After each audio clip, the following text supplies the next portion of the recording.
Hello mga B!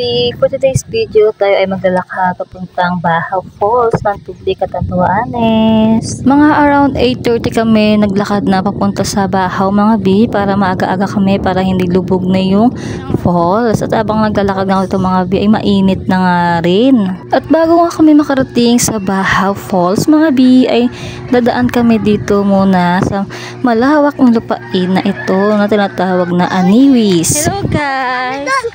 Hello guys, sabi mo guys. Hello guys. Hello guys. Saan pupunta? Doon.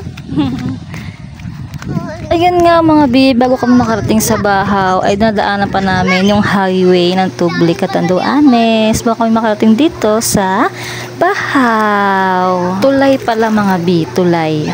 At ayan nga mga B, nandito na kami sa Bahaw ng Tubli, Catanduanes at marami na nga mga bakasyonista na naliligo dito mga B at mga around 8:30 nga mga B o mga 9 ay marami na dito naliligo kasi nga mas maganda maligo dito ng maaga kasi hindi pa siya malalim or lubog yung falls mga B.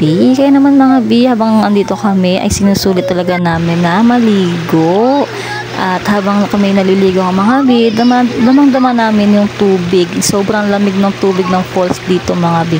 Talagang ma-enjoy mo talaga yung pagbabakasyon mo dito sa Bahaw ng Tubli, Catanduanes. Kaya naman mga B, kung nagbabalak kang magbakasyon, ilagay mo to sa iyong travel checklist mga B, ang Tubli, Catanduanes. Dahil marami kang mapupuntahan dito mga B, hindi lang isang falls mga B. At ayun nga mga B, hanggang dito na lang itong video. Kung nagustuhan mo itong video mga B, huwag makalimutan mag-like, follow, and share. Salamat!